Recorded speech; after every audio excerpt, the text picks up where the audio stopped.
আসসালামু আলাইকুম।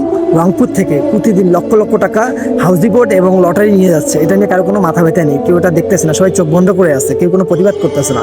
তারা তাদের প্রবেশ মূল্য টিকিট তাদের মেলার সামনে বিক্রি করবে, মেলার ভিতরে বিক্রি করবে। এটা কেন হাজিপাড়া মোড়ে থাকবে, সিও বাজারে থাকবে, এটা কেন মেডিকেল মোড়ে থাকবে, এটা কোনো ধাপে থাকবে, এটা কোনো পাগলা পিড়ে থাকবে। তারা প্রতিদিন 20 লক্ষ 30 লক্ষ টাকার লটারি কাটতেছে। তারা 8 লক্ষ টাকা দিয়ে বাকি টাকা নিয়ে আসছে, পুরো রংপুরকে দেউলিয়া বানিয়ে দিচ্ছে। হাউজিং বোর্ড ওখানে জুয়া চলতেছে, এটা নিয়ে কারো কোনো মাথা ব্যথা নেই, কেউ এটা নিয়ে কোনো কথা বলতেছে না, কেউ কোনো এটা নিয়ে প্রতিবাদ করতেছে না। তারা আমাদের রংপুরটাকে শেষ করে দিচ্ছে, ডাকাতি করে যাচ্ছে, কিন্তু সবাই চুপ। তারা তারা আমাদের জিনিস নিয়ে যাচ্ছে, আবার আমাদেরকেই বোকাচোদা বলতেছে। তো আমাদেরকে বোকা বলবে না কেন, আমাদের বোকাচোদা বলবে না কেন, কিসের জন্য? আমরা তো বোকাই। আমাদেরকে 8 লক্ষ দিয়ে আমাদের কাছে 20 লক্ষ 30 লক্ষ টাকা প্রতিদিন নিয়ে যাচ্ছে, আমরা এটা নিয়ে কোনো কথাই বলতেছি না।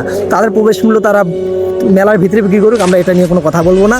যারা দিন মজুরি, তারা দিনে যদি 500 টাকা পায়, তারা 200 টাকা টিকিটে কাটতেছে। তারা যে ওপেনে জুয়া বসায় দিচ্ছে, হাউজিং বোর্ড বসায় দিচ্ছে, এটাও নিয়ে কেউ ভাবতেছে না, এটা নিয়ে কেউ কোনো কথা বলতেছে না। কারণ একটাই, কারণ সেটা আপনারাও জানেন, আমরাও জানি, কারণ রংপুর সেনাবাহিনী। এই জন্য আমরা কোনো কথা বলতে পারতেছি না।